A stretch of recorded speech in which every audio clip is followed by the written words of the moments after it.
Oi, gente. Esse é o Paz e Bem dessa terça-feira. Eu tô aqui me arrumando, tô com esse bonezinho porque tá um frio. Eu gravo sempre na noite anterior. E agora eu me dei conta que eu fiz tanta coisa na segunda-feira que agora já chegou a noite e eu tenho que colocar o programa para vocês amanhã. Vou pedir desculpas primeiro. Eu não vou estar com vocês na comunidade. Eu sei que vocês entram me dando bom dia. Eu adoro, é muito caloroso. Mas amanhã é feriado em São Paulo. Não que eu celebre esse feriado, porque não celebro, mas é 9 de julho. E diante deste feriado, eu não vou estar disponível nem no Caminhos, nem aqui no Paz e Bem para fazer o bate-papo ao vivo. Mas depois eu entro, leio tudo do bate-papo, leio tudo que vocês anotaram nos comentários, porque isso aquece o meu coração nesse frio. E daí eu comento também. Então, mil desculpas, mas eu sei que a comunidade já se conhece, que tem aquela troca de carinhos e amor. Nossos avisos. Se você não tiver inscrito, se inscreva no canal, ative o sininho para receber nossas mensagens. Dentro das suas possibilidades, faça uma doação solidária. Sabemos que os tempos são difíceis. E agora eu vou ao Paz e Bem de hoje. Então, hoje eu escolhi alguns temas para a gente conversar. Primeiramente, eu vou pedir aquela sintonia com o mais alto, com aquilo que representa para cada um de nós uma força maior e que essa força nos conduza nesse caminho, nesse bate-papo de aprendizado, de amor e de alegria. Depois, eu queria sugerir para vocês, nós fizemos um bate-papo sobre espiritismo dialético no sábado com o Rafael Faé, que é uma liderança jovem. Ele é formado em Direito, mas é mestre em Filosofia. Vale a pena dar uma olhada nessa juventude que vem por aí. Também aquece o nosso coração. Hoje eu escolhi um tema que eu vou falar um pouquinho do Thom Yorke. Quem é o Thom Yorke? Vou pegar aqui minhas anotações, como você já sabe. É o Thomas Edward Yorke. Thom Yorke é o vocalista, guitarrista, é violinista, é pianista, é dançarino, é produtor, é compositor de uma banda de rock. Muitos de vocês provavelmente conhecem, o Radiohead. E o que tem o rock a ver com espiritualidade? Geralmente ele toca guitarra e piano. O Thom é aquele que tem um problema no olho esquerdo. Ele se submeteu a 5 operações, porque ele nasceu com esse problema nos primeiros 5 anos de vida e quase perdeu totalmente a visão, então ele tem um olho caído. Normalmente ele é notado dessa forma. Mas um dos sucessos do Radiohead é Creep, né? E tem um que é Hail to the Thief, que quer dizer saudações ao ladrão, que tem tudo a ver com o momento que nós estamos vivendo agora do juiz ladrão, ministro ladrão. Então, essa música, né, muita gente faz correlação, diz que o Radiohead, que sempre teve um ativismo político, assim como Rage Against the Machine, lançou na época por conta da eleição de Bush, em 2002. Eles nunca confirmaram isso. Mas vamos voltar aqui para o Thom. O Thom Yorke, ele lançou agora no dia 27, ele é uma figura muito culta, ele é politizado, ele é ativista, eu vou falar mais dele. Ele diz que ele não é o Bono porque o Bono consegue se relacionar com as pessoas e fazer alguma coisa, mas sim, na social, e ele não consegue. Provavelmente ele daria um murro na cara das pessoas.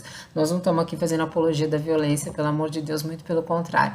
Mas é uma pessoa que é um ativista político, que é vegetariano, que é defensor dos direitos humanos, que é ambientalista e dos movimentos anti-guerra, ou seja, tudo que nós estamos passando aqui no Brasil agora, e é uma voz internacional importante. Ele lançou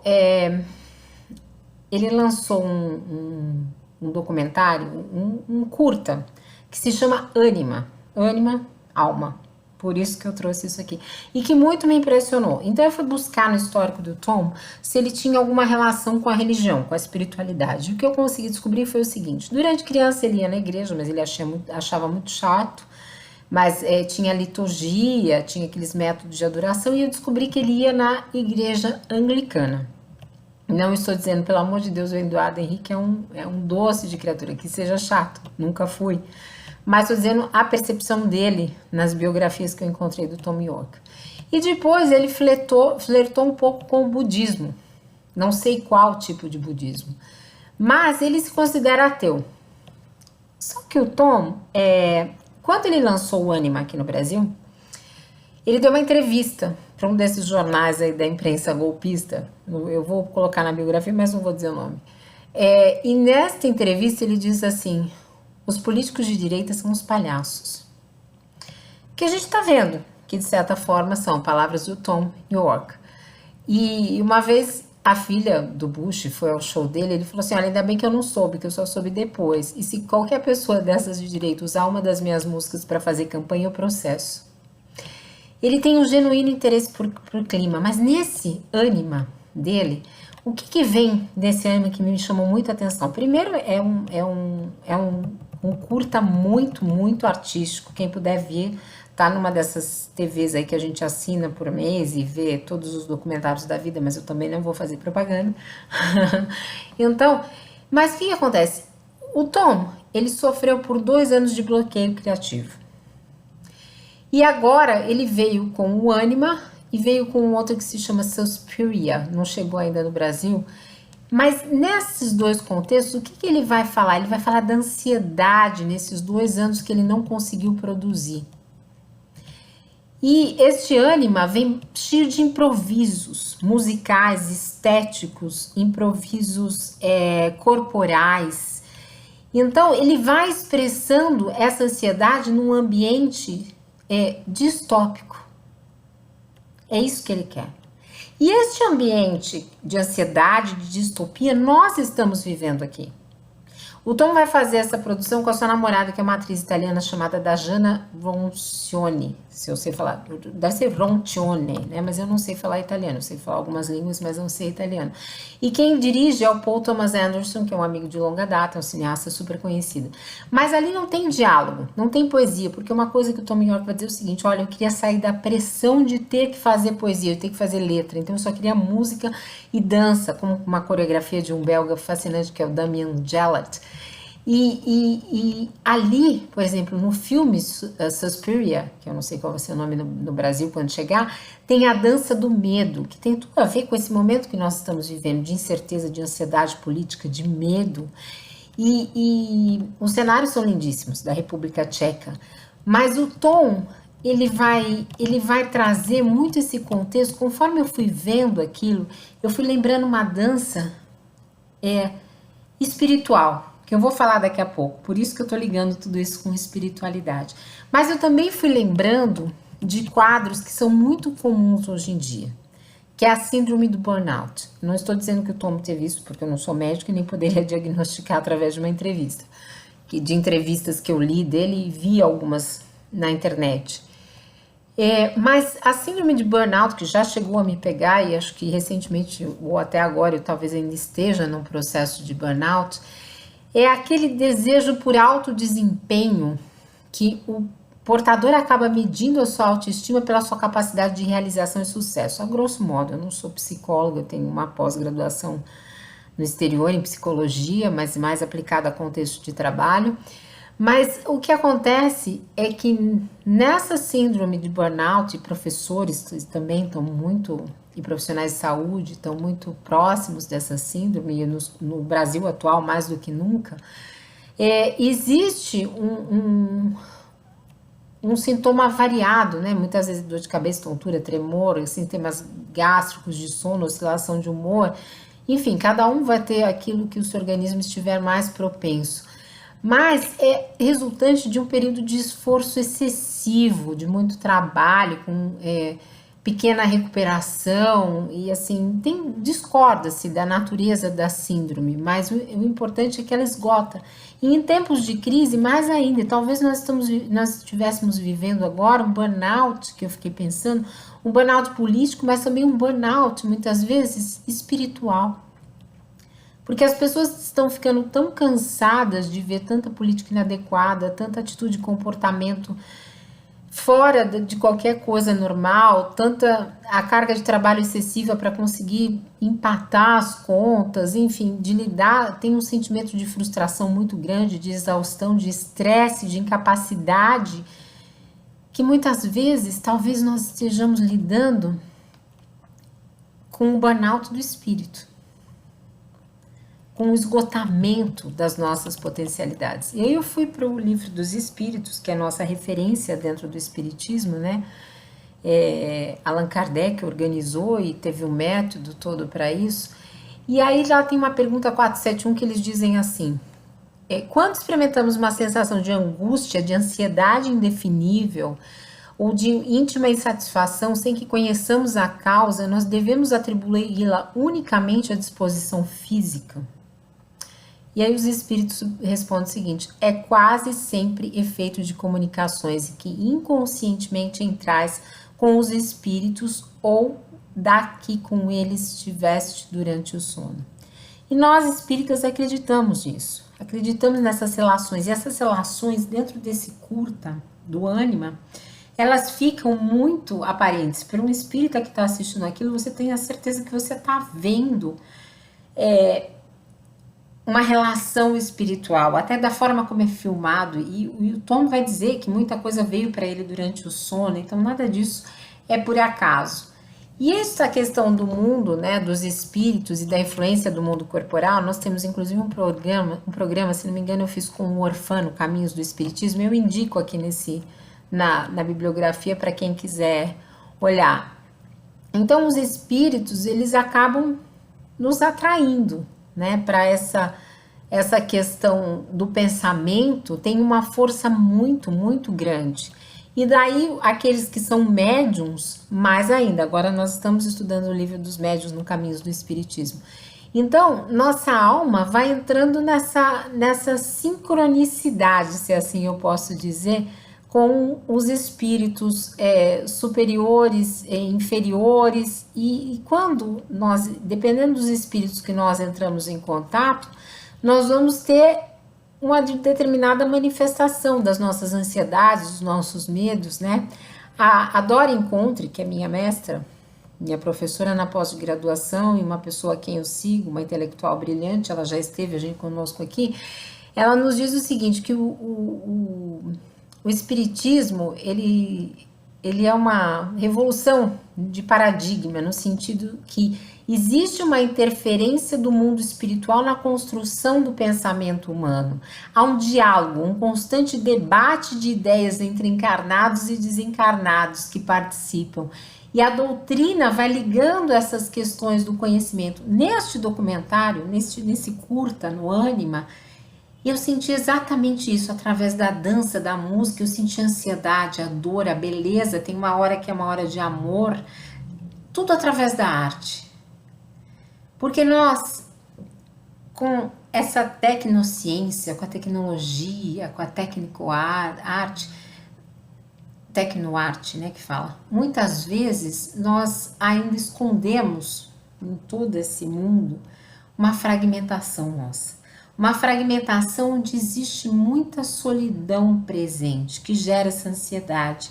E esse momento de aparente globalização, mas que para muitos é de globalitarismo, que é uma espécie de militarização do global, e que nós vivemos aqui, onde nós achamos que dominamos as ferramentas de comunicação, mas no fim nós acabamos muito mais sendo dominados, traz dentro dessa lógica global, nós acabamos... como a lógica global vem de cima para baixo, vem hierarquizante, muitas vezes nós perdemos contato com a horizontalidade. Isso está no livro Espiritismo e Globalização, que eu já citei algumas vezes aqui, do André Pereira. E a questão da espiritualidade é que nos permite ser resistência nesse momento desse globalitarismo, porque nós vamos transcendendo a matéria, independente da nossa crença, ou mesmo para aqueles que não têm crença, como os ateus agnósticos que estão conosco aqui no Paz e Bem. E aí, nesse momento, nós entendemos o quê? Que nós não fazemos parte dessa luta de bloco econômico contra bloco econômico, de nação contra nação, porque nós começamos a nos olhar e sentindo essa estabilidade da comunidade, do canal, nós começamos a sentir uma segurança cósmica, ou seja, saímos de um estado de ambivalência e não entramos num estado de insensibilidade. Isso é importantíssimo, porque passa a ser um alicerce da construção de um novo paradigma, que pode ser espírita ou pode ser de qualquer outra espiritualidade. É uma fé que anda com a razão, uma fé que questiona diariamente o horizonte cultural onde está inserida. Mas, como diz o York, eu não aguentava mais cantar as mesmas letras, repetir os mesmos shows, então eu precisei parar, não consegui produzir mais nada para eu sair da opressão, para eu ter essa nova experiência, essa nova experimentação. Então, para nós que estamos inseridos nesse contexto que nós estamos vivendo, nesse momento social, político e econômico, talvez exista um caminho. E este caminho passa por essa crise ética no mundo. O próprio Erich Fromm, na Arte de Amar, ele nos diz isso, que a estrutura social atual pouco propicia, ele era da escola de Frankfurt, pouco propicia uma coisa básica para a construção dessa nova sociedade, que é o auto-amor, que nos preserva da ansiedade, do burnout, de nos maltratarmos sem termos consciência disso. Fromm diz em O Medo à Liberdade, que é um outro livro sensacional dele, que essa sociedade que tempo é dinheiro começa lá atrás, na Idade Média, no século XVI, os feudos vão se abrindo a comercializar com outros e a partir disso acaba a concepção de que não fazer nada pode ser bom. O ócio criativo do Domênico de Masi, porque nós precisamos de maturidade espiritual para enfrentar este mundo e principalmente para nos colocarmos favoravelmente a um novo mundo que se aproxima, onde nós vamos deixando de lado o velho, vamos deixando os nossos medos e vamos sem medo à liberdade.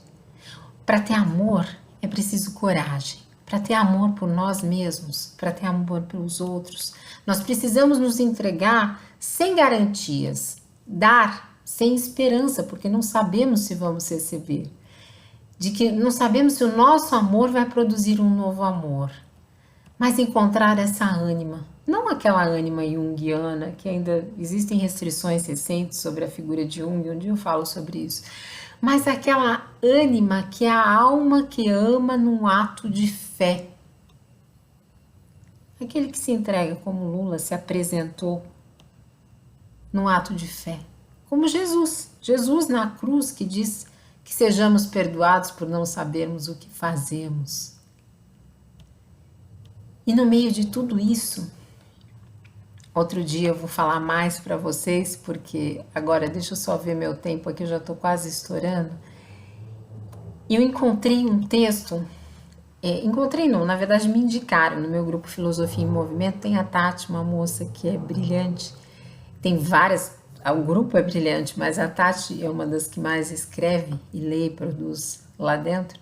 A coordenação da Fernanda Carlos Borges, uma professora também fora de série, que atualmente está aí na Federal de São Bernardo, e ela mandou um texto do Serge Latouche, não sei se eu pronunciei certo francês, eu também não falo, sobre convivialidade e decrescimento. E nesses do IHU, onde está o Faustino Teixeira, e neste texto dele, ele vai falando justamente do que nós estamos conversando aqui. Deixa eu pegar as anotações aqui que eu fiz do texto. Ele vai falando de uma sociedade que pode parar o crescimento que favorece o capitalismo, que favorece essas relações todas que são abusivas, em favor de uma economia civil da alegria, que é uma sociedade em decrescimento. Quando ela consegue entender que o seguinte, que a felicidade vem nessa convivência, nessa questão de nós estarmos no bem-estar, mas não o bem-estar do capital, mas de reencontrarmos a frugalidade convivial. Nessa questão, nós vamos aos poucos reavaliando, reconceituando, reestruturando, relocalizando, redistribuindo, reduzindo, reutilizando, reciclando as coisas. Mas não para cair naquele eco social, naquelas determinações de sustentabilidade que na verdade escondem por trás toda uma questão de marketing. Não. é entrar, sair da economia, que é uma religião para estas pessoas e que nos faz produzir, nos faz entrar em burnout, nos faz ter ansiedade, para nos tornarmos, para nós sentirmos o ambiente, o meio ambiente, as relações como parte de nós, porque aí nós saímos da insatisfação psicológica, da insatisfação generalizada de uma sociedade de crescimento, de uma sociedade de abundância, para nos reencontrarmos nessa frugalidade, nessa subsistência moderna, onde somente o necessário está bem, mas nós nos nutrimos um dos outros. Eu achei isso genial. Mas outra hora eu falo mais sobre esse material, porque agora nós já estamos chegando quase no final. E para terminar, eu queria, eu queria trazer uma prece. Nós espíritas costumamos fazer preces simples e do coração, mas existe uma coletânea no Evangelho segundo o Espiritismo, no capítulo 28, onde tem algumas preces espíritas para algumas situações. E lá tem uma prece que ela diz assim, pelos inimigos do Espiritismo, mas na verdade serve por todos os nossos inimigos que nesse momento estão entre nós, né? Principalmente nesse contexto político, social e econômico que nós estamos vivendo. Então ela vai dizer assim, Senhor, Tu nos disseste pela boca de Jesus, o teu Messias, bem-aventurados os que sofrem perseguição por amor da justiça. Perdoai aos vossos inimigos, orai pelos que vos persigam. E ele próprio nos deu exemplo, orando pelos seus algozes. Seguindo esse exemplo, meu Deus, imploramos a tua misericórdia para os que desprezam os teus sacratíssimos preceitos, únicos capazes de facultar a paz nesse mundo e no outro. Como Cristo, também nós te dizemos, perdoa-lhes, Pai, que eles não sabem o que fazem. Dá-nos força para suportar com paciência e resignação, como provas para a nossa fé, nossa humildade, seus escárnios, suas injúrias, suas calúnias e perseguições. Isenta-nos de toda a ideia de represálias, visto que para todos soará a hora da tua justiça, hora que esperaremos submissos à tua vontade santa. E no dia de hoje, apesar desse escárnio que nós estamos vivendo, apesar de tudo isso, eu queria desejar a cada um de vocês um dia de alegria, de convivência, de amorosidade e que juntos nós possamos cada vez mais fortalecer essa comunidade pela paz, pelo bem, pela amorosidade, pelo decrescimento dessa economia chamada, dessa religião que se chama economia de mercado. Um beijo grande e nós estamos juntos. Lembrando que a seguir tem Caminhos do Espiritismo. Mais uma vez eu me excedi. Um beijo, gente, desculpe e obrigada. Paz e bem.